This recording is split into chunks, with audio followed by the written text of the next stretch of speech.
enchaînons donc, après cette séance qui portait sur les ateliers collectifs et leurs histoires, une séance qui s'ouvre, c'est le cas de le dire, sur les récits d'ateliers, mais qui tourne autour de l'idée de l'atelier qui est ouvert, qui s'ouvre, et comment peut-on penser cette ouverture.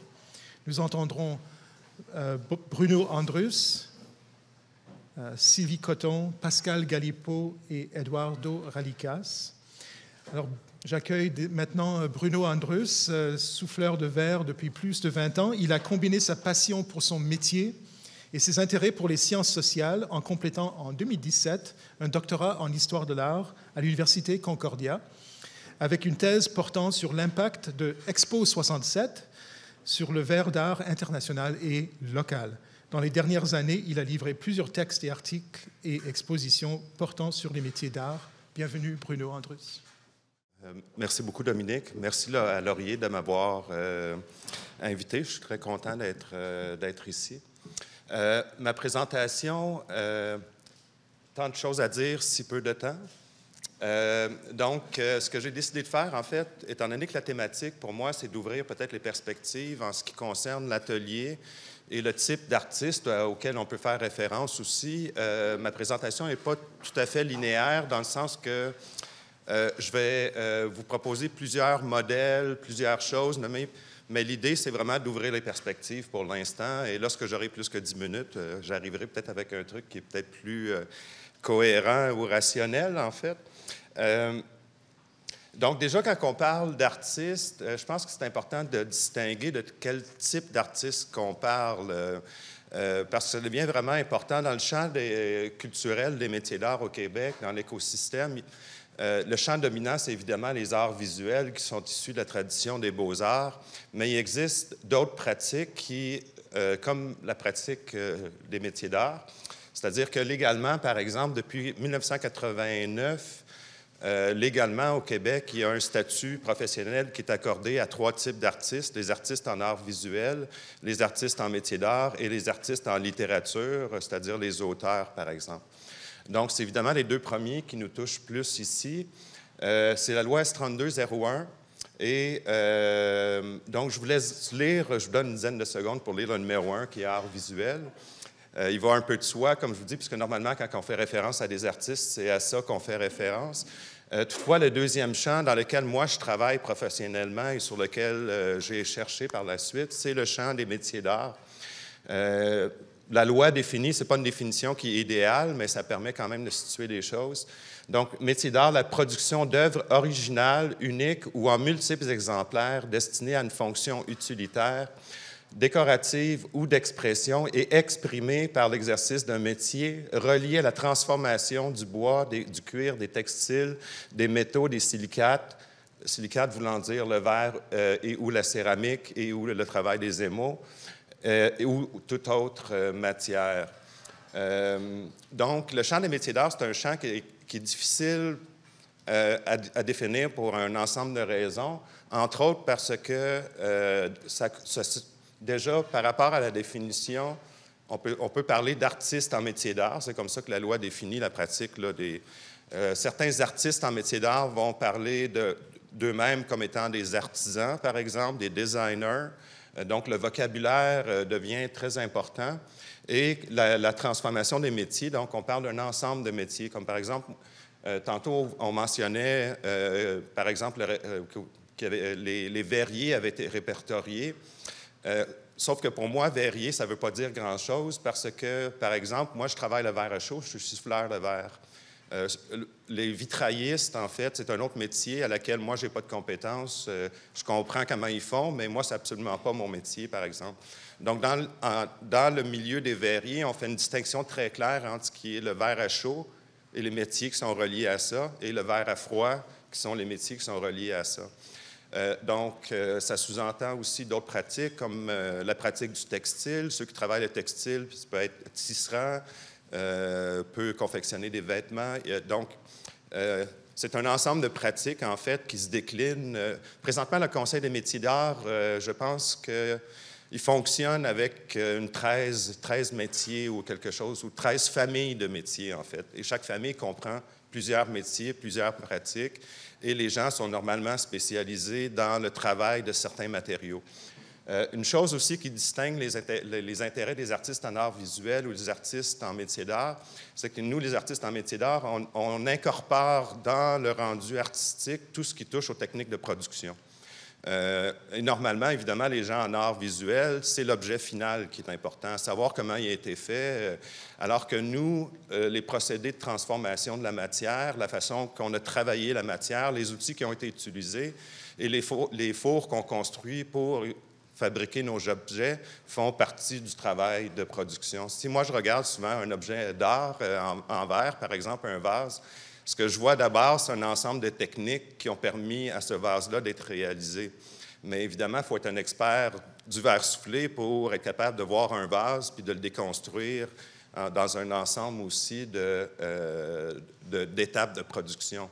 Et pour nous, ce n'est pas nécessairement toujours la qualité symbolique de l'œuvre, la charge symbolique qui est importante.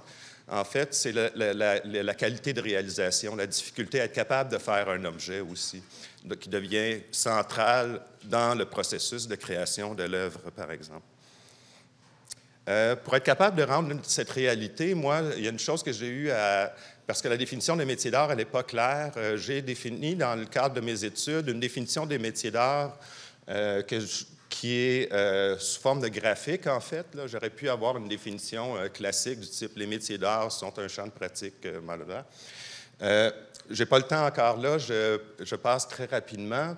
Mais entre autres, ce qui devient important pour les métiers d'art, c'est à la fois la fonction de l'objet qui va être la fonction de l'objet, je veux dire, dans le social et aussi le mode de production.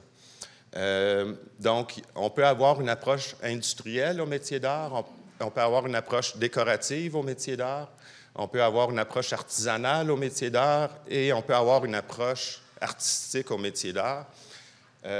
Donc, on peut être artisan en métier d'art, on peut être designer industriel en métier d'art, on peut être architecte en métier d'art, on peut être décorateur en métier d'art et on peut être artiste en métier d'art dans le sens que les artistes en métier d'art vont avoir tendance à créer des œuvres qui ont un contenu symbolique, donc qui ont une fonction symbolique. Ce que les artistes en métier d'art vont faire aussi, c'est investir le champ de la décoration intérieure. La décoration, c'est une fonction de l'objet. Donc, les objets décoratifs ont une fonction dans l'environnement domestique, par exemple. Voilà, je saute par-dessus, mais ça vous donne un peu une idée d'un champ qui est éclaté. Puis, ce qui m'a amené, moi, parce que j'ai... dans mon parcours, en fait, moi, j'ai étudié d'abord en philosophie et en anthropologie au début de la vingtaine, puis j'ai finalement abandonné mes études aux grandes dames de mes parents pour devenir souffleur de verre professionnel pendant une quinzaine d'années. Et je suis revenu aux études par après faire une maîtrise et un doctorat. Donc, ça, c'est moi au début de ma carrière de verrier, là, la première fois que j'ai fait le Salon des métiers d'art en 2000-2001 à peu près. Donc, j'avais gagné un prix cette année-là, juste pour vous dire que, c'est pas pour me mettre en vedette, là, mais juste pour dire que j'ai été reconnu dans le milieu des métiers d'art par ma production d'objets fonctionnels, mais qui était très, très décorés, là, si on veut. Après quelques années de pratique, j'ai commencé à travailler en Europe et en Europe, j'ai participé à certains salons de design industriel, entre autres, le Salon Maison et Objets à Paris et tout ça. Et de fil en aiguille, ça c'est un livre là, qui a été produit par le Centre de design de l'UQAM il y a quelques années. Ça, c'est des photos de bols à moi qui étaient dans le livre, par exemple. Donc moi, on m'a reconnu, le milieu du design m'a reconnu comme un designer industriel, même si je n'ai jamais fait de grande production, par exemple. Donc, je fonctionnais, je faisais par exemple le Salon du design de Montréal, le CIDIM, au mois de mai, mais en décembre, je faisais le Salon de Montréal, des métiers d'art de Montréal, par exemple. Donc, même moi, je reste la même personne, je travaille dans le même atelier, je fais le même type d'objet, mais dépendamment du type d'objet que je fais, ils sont classés comme étant dans différentes catégories au moment de les vendre ou de les diffuser, de les exposer. À certains moments de l'année dans ma carrière, j'ai commencé à faire des pièces qui n'étaient pas nécessairement utilitaires, qui étaient plus des pièces de recherche. Et là, j'ai exposé dans les galeries d'art, que ce soit ici en Europe ou aux États-Unis. Donc, j'étais considéré comme un artiste. À ce moment-là, j'avais 3 cartes d'affaires. Hein. Ce n'est pas des farces. Si je portais mes sandales avec mes bas au Salon des métiers d'art, je vendais bien parce que j'avais de l'air d'un granola et tout ça, mais aussi dim, il ne fallait pas faire ça. J'avais une collègue de kiosque à un moment donné, elle me dit, si tu reviens demain avec tes sandales, tu ne rentres pas dans le kiosque, tu vas faire baisser mes ventes. Les designers ne portent pas de sandales avec des bas. Donc, c'est juste pour vous dire qu'il y a un habillement, il y a un vocabulaire qui vient. Des fois, on change son vocabulaire carrément. Déjà? Ah oui, OK. Et... ah oui. 10 minutes déjà? OK, c'est bon. Et j'ai aussi fonctionné, entre autres, dans le milieu des arts visuels en participant en collaboration avec d'autres artistes comme ça. J'ai aussi travaillé comme, dans le milieu plus du folklore et de l'artisanat aussi. Dans la mesure où ça, c'était, par exemple, on est habillé en genre de paysan du 19e siècle, puis c'est dans un festival un peu folklorique où moi et mon ami, en fait, on travaillait comme ça en pleine nature, dans un atelier qui était sous un arbre comme ça. Donc, c'est là que je vous dis que juste en métier d'art, la même personne peut être classifiée de différentes façons, soit comme un artisan, soit comme un artiste, soit comme un designer industriel, soit comme un architecte aussi, par exemple. Je vais aller tout de suite à la fin. J'avais prévu beaucoup de choses parce que je ne pensais pas autant passer de temps sur expliquer c'est quoi les métiers d'art, mais je vais juste projeter quelque chose dans le futur. Dernièrement, je suis retourné à la pratique, une pratique artistique, parce qu'il faut voir que les ateliers d'artistes, souvent, on va opposer comme la grande industrie à la pratique artistique ou industrielle, mais souvent, par exemple, depuis 1880, depuis la Révolution industrielle, les peintures sont industriellement produites, les pinceaux sont produits industriellement et tout ça. Donc, l'atelier de l'artiste est souvent issu du capitalisme, là, si on veut. Et depuis quelques années, en fait, là, je m'investis une pratique qui est plus dans l'idée de sortir de l'atelier pour recréer des contextes de production qui sont pré-industriels. Ça, c'est un workshop que j'ai donné dans une école Levert aux États-Unis l'année dernière. Les photos ne sont pas super claires, mais l'idée, en fait, c'est que l'atelier qu'on voit derrière, en fait, c'est à peu près l'atelier de verre soufflé le mieux équipé, le plus adapté qu'il y a aux États-Unis présentement. Mais nous, notre projet, en fait, c'était de travailler à l'extérieur de l'atelier complètement, en travaillant sur des fournaises et tout ça qu'on faisait nous-mêmes à partir de terre glaise, entre autres, de crottin de cheval, de paille, de sable et d'eau. Donc, je pense que présentement, puis il y a un grand intérêt pour ce genre de pratique-là, dans le sens que l'idée aussi, c'est que ça, pour moi, c'est une façon de déconstruire l'atelier parce que les équipements qu'on utilise pour produire de l'artisanat ou des métiers d'art et tout ça sont ancrés vraiment dans une technologie qui, elle, est industrielle. Mon approche, maintenant, elle est plus holistique. Donc, je veux déconstruire l'atelier de verre soufflé pour revenir à des pratiques qui sont pré-industrielles, entre autres pour s'affranchir de différentes problématiques, là, la dépendance au pétrole, l'empreinte environnementale de construire un atelier qui est équipé avec des gros équipements, par exemple. Et ça, c'est évidemment une démarche low-tech ou low-tech et tout ça qui devient de plus en plus pertinente actuellement. Donc, tout ça pour dire que des fois, l'atelier aussi, ça c'est un processus créatif qui remet en question l'atelier. Donc voilà, j'espère qu'à travers ça, j'ai réussi à passer des pistes. Donc, artiste pluridisciplinaire qui fait appel à plusieurs médiums, performance, art, action, écriture, livres d'artistes, dessin, installation et photographie. Elle a présenté ses projets de performance et d'exposition au Québec, aux États-Unis, en Europe, au Mexique et au Japon. Depuis 2006, elle a publié 4 livres d'artistes et une monographie sur la pratique artistique en résidence, Désirer résider. Et actuellement doctorante en études et pratiques des arts ici à l'UQAM, où elle rédige une thèse en recherche-création. Merci beaucoup, Sylvie.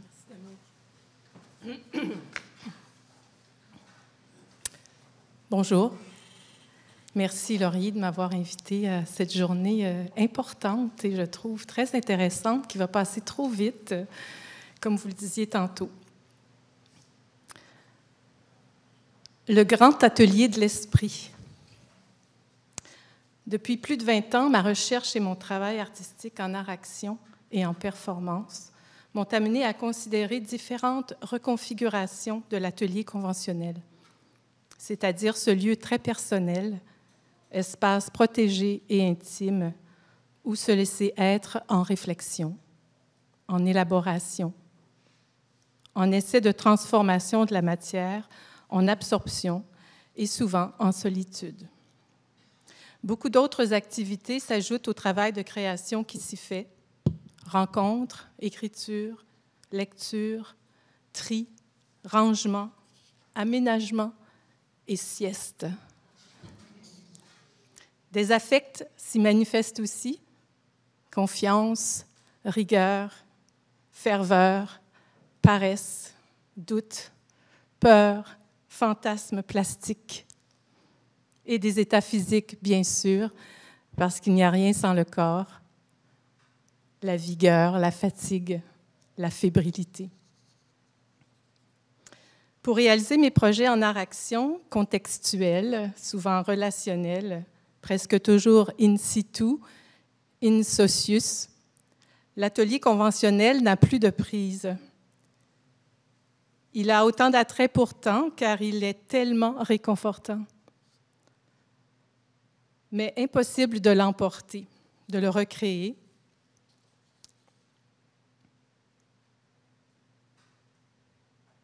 Forcément, lorsqu'on est ailleurs, on établit son atelier quelque part, un minimum où se déposer. Ça peut être un atelier qu'on nous prête, une salle d'exposition ou un bureau offert par les diffuseurs, ou encore la chambre d'hôtel, ou la rue qui se transforme en atelier de fortune. Personnellement, j'aime m'adapter sur place sans prévoir et découvrir là où je suis invitée, là où je fais résidence, là où je performe, découvrir donc l'atelier de l'instant, l'atelier qui sera le mien temporairement. Résultat, l'atelier peut être partout. Dans ce contexte, je perds toutefois le sentiment de refuge offert par l'atelier avec sa collection d'objets références et ses outils familiers.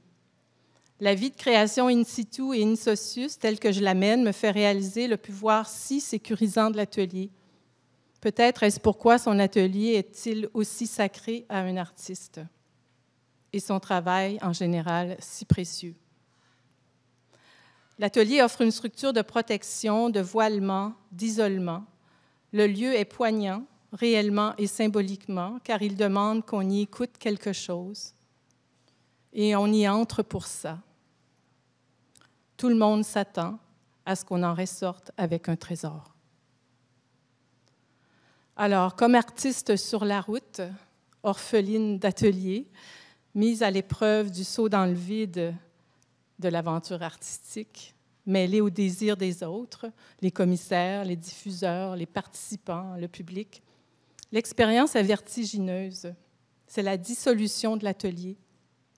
Dissolution de la parfaite rêverie qu'il sous-tend. L'atelier s'écroule pour l'artiste de l'art-action in socius. Non seulement les 4 murs du refuge en question, mais le plancher et le plafond. On se retrouve tellement exposé. On se retrouve vulnérabilisé, sans référence, incertitude. Et c'est une bonne nouvelle. Car la situation même pousse à devenir atelier soi-même et à faire atelier de ces rencontres. La situation de déracinement et de dévoilement me pousse à agir au lieu de faire. Je m'accorde ici à la nuance qu'en fait Hannah Arendt dans Conditions de l'homme moderne. Pour l'auteur, faire correspond à l'idée de produire et d'exercer une activité, tandis qu'agir rejoint l'idée de conduite. Cet agir est bien ce qui me tient sur la route. Ceci m'invite à préciser 2 termes reliés au lieu qu'on décrit ici aujourd'hui. L'atelier d'abord, dont l'étymologie l'a fait passer du tas de petits bois au lieu de travail de l'artiste, puis celui de studio, merci Laurier. Plus juste en ce qui me concerne, studio, un mot de l'italien signifiant d'abord le verbe studiare, à la première personne du singulier. Donc, j'étudie. Et puis, le lieu pour étudier, le studio. Étudier donc, mais étudier quoi? Étudier soi. Étudier soi. La création de projets par le moyen d'un art en direct, d'un art en train de se faire sur place et qui compose avec qui est là et avec ce qui est là, confirme la disparition de l'atelier conventionnel, où on sait qu'on va trouver là tout ce qu'on y a mis. Ici, on ne sait pas ce qu'on va rencontrer. Mon travail et sa recherche me font donc distinguer 4 types d'ateliers, le lieu que nous venons d'évoquer, mais surtout pour moi, le contexte, le présent, la rencontre avec l'altérité, donc la relation à l'autre, et tout ce qui se passe à l'intérieur, dans le grand atelier de l'esprit. Ce sont ces derniers qui m'intéressent et que je rassemble dans le concept de studio. Le studio substantif qui se transforme en studio, verbe, pardon. Et c'est pour cette raison que j'en parle en termes d'atelier intérieur. Je n'irai pas jusqu'à dire que j'abolis l'atelier, comme l'affirmait Daniel Buren dans ce si beau texte qui m'a magnétisé il y a 20 ans déjà, Fonction de l'atelier. Je ne suis pas contre l'atelier, au contraire, c'est un espace de liberté, sa chambre à soi. J'ai eu des ateliers à la maison comme à l'extérieur et je jouis encore d'un espace dédié chez moi, bien qu'il se soit transformé en salle de méditation et en bureau de doctorante pour l'instant. J'étudie, studio. Mais cet atelier physique est bien petit en comparaison du grand atelier que représente l'esprit. Ce dont je parle n'est pas théorique, ce dont je parle est expérientiel. L'expression « atelier intérieur » est la formule que j'utilise pour parler de l'esprit et des relations qu'il entretient avec les autres, les situations, les états, les désirs et les obstacles. L'atelier intérieur ou l'atelier esprit est toujours disponible. Il affiche sa vastitude comme sa petitude, son ouverture comme son obturation, sa clarté comme sa confusion. Tout cela selon les affects en présence. L'expression « atelier intérieur » me vient d'une professeure de yoga rencontrée grâce à ma mère alors que j'avais 16 ans et qui nous initiait à des exercices de méditation et de contemplation. Méditer consiste à entrer en relation directe avec son esprit et avec ce qui l'habite. C'est une pratique de fond qui enrichit toute pratique et qui enrichit la pratique artistique, puisque je crois profondément que la démarche artistique consiste au final à se laisser voir et ressentir qui on est.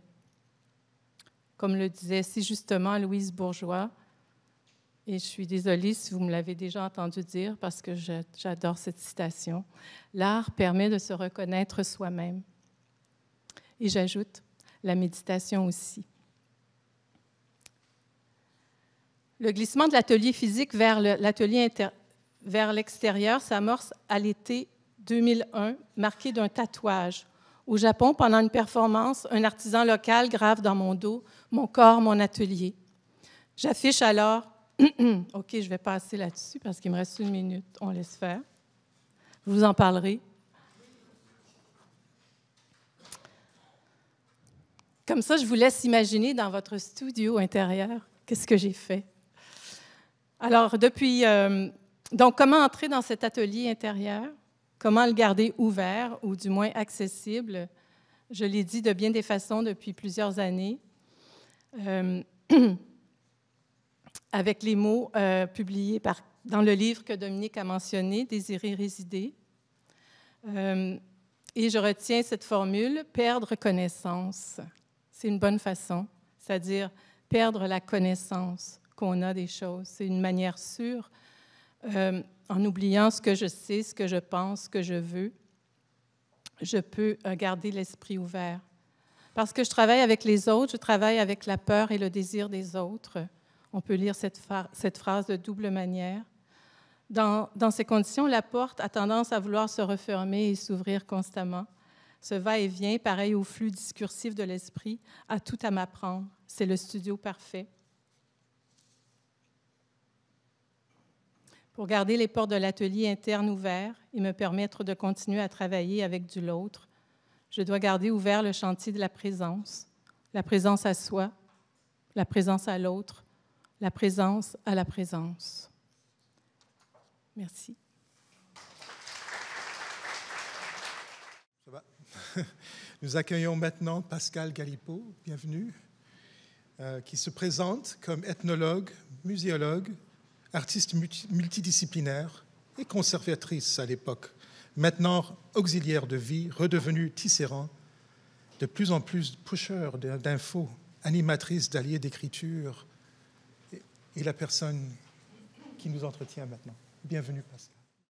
Dans le cadre de ce colloque sur les ateliers d'artistes, me revient le secteur des ateliers d'artistes populaires, que je connais bien, en tant qu'ethnologue spécialisée en art populaire, et maintenant chercheur indépendante, mais aussi comme observateur privilégié d'un artiste qui longtemps fut le poulain le plus solide de mon écurie d'artistes populaires urbains, le plus productif, le plus fiable aussi. Aussi donc, je parlerai de l'atelier de Luc Guérard, le peintre de la rue Valois, à Montréal, Hochelaga. Et le titre de mon petit exposé, c'est « Où est l'atelier ?» L'atelier est partout. La pratique de chasseur-cueilleur que j'observe de mon perchoir privilégié, cueilleur donc, dans cet espace de la ville où il évolue quotidiennement, pour le moment, trottoirs, ruelles, comptoirs familiaux, friperies, où il trouve et prélève ses matériaux et quelquefois son inspiration dans les productions de ses collègues sculpteurs du monde entier dont il admire le savoir-faire anonyme. Je vous montrerai une photo plus tard. Donc des fois avec des matériaux carrément commandés à voix haute et obtenus en faveur obligée dans les heures qui suivent, oui, tel un survol de marchandises, disponible dans une grande surface. J'ai besoin des clous, mais lui, il dit, j'ai besoin de telle planche, telle largeur. Il faudrait des faux cadres, un nouveau set de tabourets de cuisine. La ville entière devient l'offre gratuite ou à prix minime de fournitures variées nécessaires à sa production et à son inspiration. Mais il faut compter aussi sur un autre réservoir, des fois la réserve naturelle de la forêt. Alors la production changera, s'adaptera selon les facilités. Courant chez les artistes de tout rang, cette faculté d'adaptation, vous me direz, pour lui, c'est des séjours en forêt. Alors il y a les racines qui servent de support à l'élaboration des sculptures, les formes changent. Et là, il y a un arbre déraciné que je vais vous montrer, qui va exhiber ses entrailles, et c'est sa mise en valeur sur sa maison, sur son shack. J'y arrive. Ça, c'est la photo tirée, c'est-à-dire, il a joué sur la photo. Donc, ça fait cette espèce de jeu, mais on y voit les racines, mais bon, c'est pas clair. Alors, oui, attendez, j'arrive à la vraie maison, elle était là. La voyez-vous un peu plus? Oui. Donc, c'est ça. Et l'autre, c'était la photo trafiquée. Question d'atelier d'artiste à strictement parler, sujet de ce colloque. Cet atelier physique n'existe pas. C'est plutôt l'atelier qui se superpose à sa chambre, qui devient tour à tour atelier quand le lit se transforme en chevalet horizontal.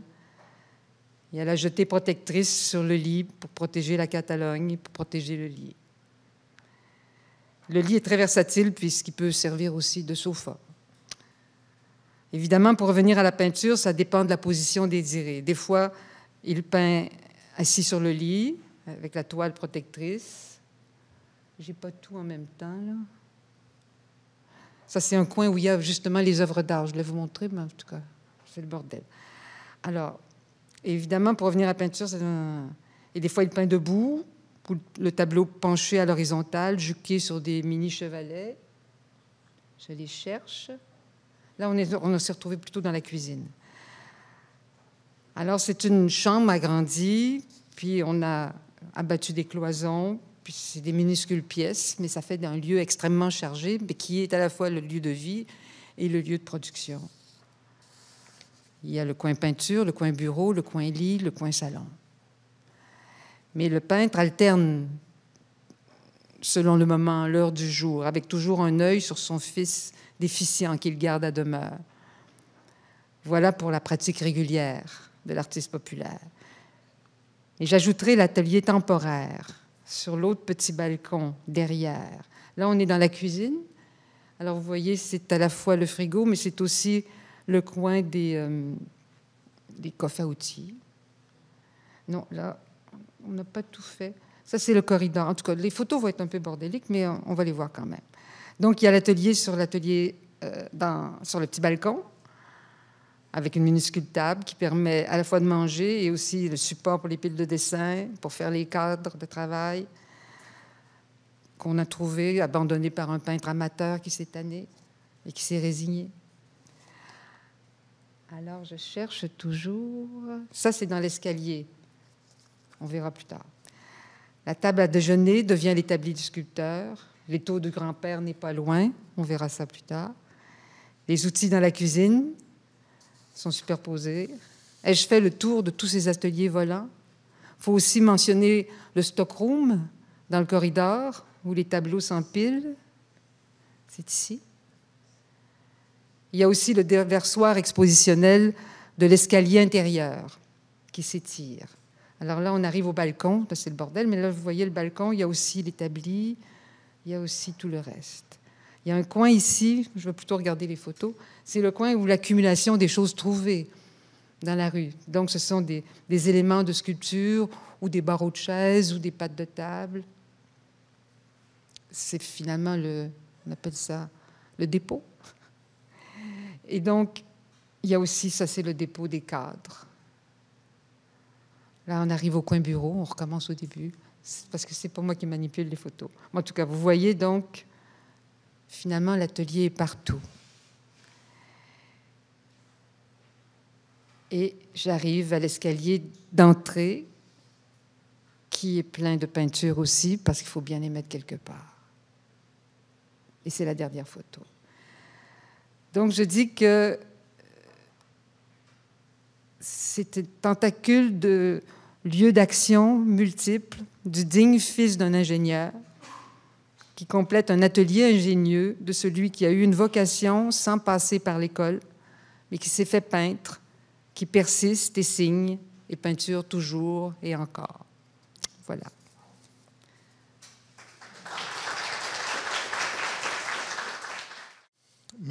Merci Pascal Galipeau. Donc après, nos regards se déplacent depuis, enfin, sur tout un terrain qui interroge le lieu de l'atelier. Et nous y arrivons à un questionnement sur sa méthode avec notre collègue Eduardo Ralicas, professeur au département d'histoire de l'art à l'UQAM depuis 2013. Avec un doctorat en histoire de l'art de l'École des hautes études en sciences sociales et de l'Université de Montréal, ses recherches portent sur les liens entre art et philosophie du XVIIIe siècle à aujourd'hui. Depuis 2004, il s'est impliqué dans le milieu des arts visuels québécois à titre de commissaire, rédacteur et critique d'art. Il prépare un ouvrage de méthodologie intitulé « Voicing, pictures ». Je pense que c'est important, cette virgule, qui portera sur la photographie dans la construction des savoirs en histoire de l'art. Et nous l'entendons justement sur le cas de Raymond April. Bienvenue, Eduardo. Moi, je vais m'asseoir parce que je suis grand et j'ai mal aux épaules quand je suis debout. Alors, c'est chronométré, c'est 10 minutes 30, donc en tout cas, voilà. Donc, j'aimerais commencer mon intervention par une petite réflexion philosophique. Elle sera très brève, en fait, elle dure 2 minutes. Dans l'ouvrage « Être et temps » de 1927, Heidegger nous propose une célèbre méditation sur l'outil, en l'occurrence le marteau. Nous sommes dans l'atelier. Le marteau fonctionne, tout va bien. Je suis dans un rapport spontané, c'est-à-dire non réfléchi, avec l'outil que je manipule et qui m'est complètement familier.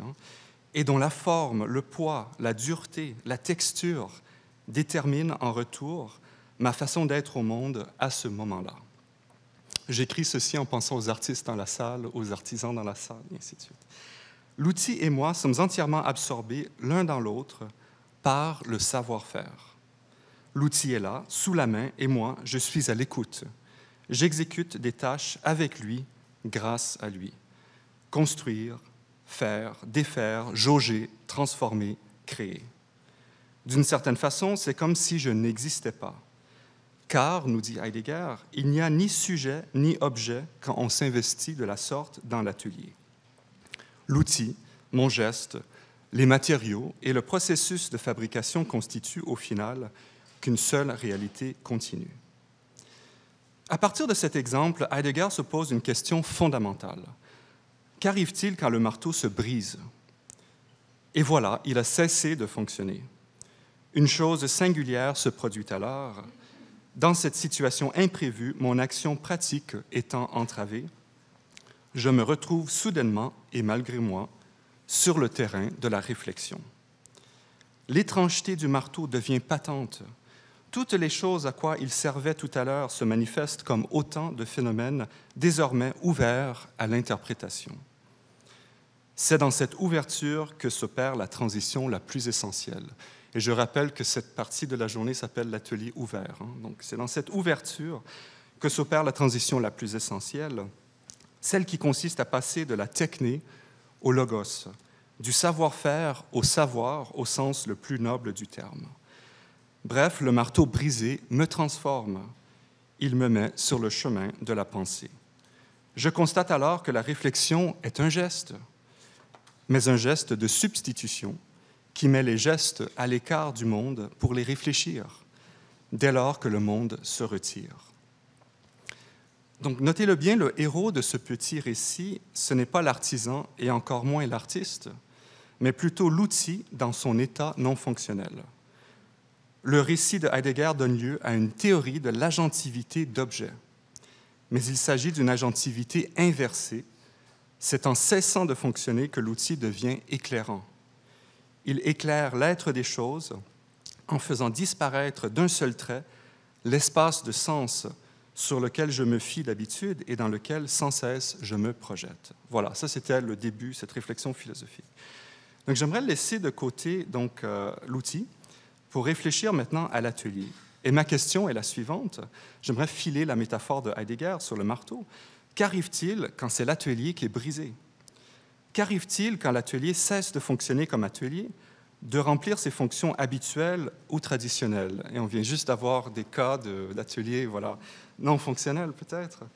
Et j'aimerais donner un sens à cette question en vous proposant une hypothèse. L'atelier non fonctionnel est un atelier qui se dédouble. Il devient alors un espace autre par rapport à lui-même et par rapport aux visées de l'artiste. C'est ainsi qu'il entre dans la pratique de l'artiste comme un étranger qui vient déranger l'ordre des choses dans une maison bien rangée. Je crois que cette idée décrit parfaitement un phénomène contemporain qui consiste à envisager l'atelier comme méthode à part entière. L'atelier ainsi habité devient une méthodologie qui défait la méthodologie de l'art. Cette idée n'est pas la mienne. C'est plutôt une artiste, Raymonde April, qui me l'a fait comprendre, mais sans jamais la formuler de façon langagière, lorsque je collaborais avec elle en tant que commissaire dans le cadre de son atelier. Pas celui-ci, je n'ai pas connu cet atelier, mais un autre atelier. Pour Raymonde April, l'atelier non fonctionnel, c'est un espace de réflexion qui fait de l'artiste une penseuse, une sorte de philosophe avec un marteau brisé. Et ce sont les conceptions traditionnelles de l'atelier qui en feront les frais. Donc, qu'est-ce que cela signifie pour nous concrètement? Donc, petit aparté un peu biographique. Pour ma part, je suis venu à la discipline de l'histoire de l'art avec ce que Heidegger appellerait sans doute des préjugés. Mais ce n'est pas un terme péjoratif pour lui. Des préjugés, c'est-à-dire des idées toutes faites, héritées de la tradition. Quand j'ai commencé à étudier la problématique de l'atelier, je lisais, comme tout le monde à l'époque, des textes très sociologiques sur la figure de l'artiste. L'atelier, ou plutôt la représentation de l'atelier, disait-on, était une sorte de métonymie. presque une métonymie corporelle, si vous voulez. C'était l'extension tangible et visible du moi artiste. Comme le vêtement, c'était avant tout un espace de mise en scène identitaire. Plein d'exemples me viennent à l'esprit. Delacroix, Friedrich, Courbet, des romantiques, post-romantiques, Mondrian, Picasso, Pollock, Gilbert et Georges, et on pourrait vraiment énumérer un tas d'artistes. Raymonde April, quant à elle, n'a pas échappé à cette tradition. Dès la fin des années 70, April se démarque par sa volonté de faire de la photographie un art plastique et non pas un procédé documentaire. Cette transition sera marquée par une série de ruptures et de substitutions. C'est l'atelier qui l'emportera au final sur la Chambre noire et les autres espaces institutionnels de la photographie. Par conséquent, il y a chez April une prise en compte de l'atelier non seulement comme thème, mais aussi comme demeure, où ces œuvres photographiques pourront se loger. C'est donc l'identité artistique de Raymonde April qui se joue à partir de ces années-là autour de la figure de l'atelier, de sa représentation. Or, l'atelier comme site identitaire, c'est peut-être ce qu'il y a, selon moi, de plus tributaire à la tradition dans le corpus de cet artiste. Donc, j'aimerais vous montrer rapidement quelques images emblématiques. En 1980, c'est l'image qui est là à l'écran, nous sommes à ses débuts, l'artiste se fait connaître par 2 autoportraits réalisés dans l'atelier devant des œuvres exposées, autoportrait numéro 1, ou emballées, autoportrait numéro 2. 3 années plus tard, April expose la série Jour de verre, qui est constituée, entre autres, de 7 paysages réalisés à même le sol de l'atelier et de 8 autoportraits que l'artiste appelle des silhouettes réalisés dans ce même espace. Plus tard, c'est encore le thème traditionnel de l'atelier comme site identitaire qui prime dans les œuvres La table de l'atelier, ou sinon Tableau sans fond, ma table, et dans le magnifique autoportrait au rideau de 1991. Mais voici ce qui est intéressant. Chez April, ce premier rapport à l'atelier se dédouble et s'inverse, dans une sorte d'autocritique se déployant au fil des ans dans plusieurs projets d'exposition. Plus exactement, ce qui est remarquable, c'est sa façon d'aborder l'espace de l'atelier comme un lieu où la méthodologie expositionnelle s'expérimente. C'est ici que l'artiste prend ses distances avec les schèmes de la tradition. Et le temps est court, donc je vous donne un seul exemple que je connais assez bien. Il s'agit d'un projet sur lequel j'ai travaillé avec elle, Équivalence 1, 2 et 3, que j'ai élaboré avec elle en tant que commissaire. Et c'est un projet qui porte très exactement sur cette problématique de l'atelier. Dans ce projet, nous nous sommes donné pour tâche de faire surgir l'atelier dans l'espace de la galerie, parce que l'atelier était déjà pour elle un espace d'exposition. L'idée était donc de faire une exposition où on montrait non pas des œuvres, mais l'atelier comme matrice de l'œuvre, l'atelier œuvrant ou à l'œuvre, pour ainsi dire. Et la meilleure façon de comprendre ce projet, c'est de décrire notre protocole de travail élaboré grâce à notre expérience défamiliarisante dans l'atelier qui avait cessé de remplir une fonction prévisible. Notre point de départ était un constat. La pratique photographique de Raymonde April constitue une sorte de langage. Certaines images, comme certains mots, peuvent se substituer les uns aux autres. Ce sont des synonymes. D'où l'impression d'unité dans son corpus, malgré l'indéniable diversité. Un jour, l'artiste me confia « C'est comme si je répétais toujours la même exposition, !» Nous avons alors décidé de créer 3 expositions identiques, mais à partir d'œuvres complètement différentes. C'était un pari, c'était une sorte de folie, si vous voulez. Le but était de répéter le même espace de sens 3 fois et de produire chez le spectateur l'impression de déjà-vu. C'est ainsi que l'atelier est devenu un espace d'expérimentation, autant pour l'artiste que pour moi, le commissaire. Un lieu ouvert et sans définition première, sans définition apparente, pour déployer notre protocole de travail et pour tester la cohérence du langage plastique et du langage d'exposition. Cette façon d'habiter l'atelier autrement nous faisait donc agir différemment. Ma fonction de commissaire et celle de l'artiste s'y trouvaient renversées, ou peut-être inversée, un peu comme on peut retourner un gant sur lui-même. Nous étions, elle et moi, à l'écoute de l'étrangeté de la situation. Donc je conclus à partir de cette image. Donc, les 3 expositions qui en résultent étaient assorties d'une publication très sobre. C'était un dépliant composé d'une seule image, celle que vous avez ici à l'écran, et qui montrait les 3 séries photographiques équivalentes installées dans l'atelier. Cette image constituait le mode d'emploi du projet, mais aussi une réflexion sur sa méthodologie. Car c'est à partir de l'image de l'atelier que tout le projet prenait son sens. L'atelier, dans son cas, est l'exposition, et le dépliant de l'exposition n'est rien d'autre qu'une image du travail méthodologique accompli dans et grâce à l'atelier. Dans ce cas-ci, l'atelier est donc l'exposition en puissance, avant la lettre, et dans son actualisation, dans sa performativité. Mais l'image ici n'est pas représentation et encore moins signe identitaire, c'est la performativité même de l'atelier qui est pleinement réalisée. Voilà, merci.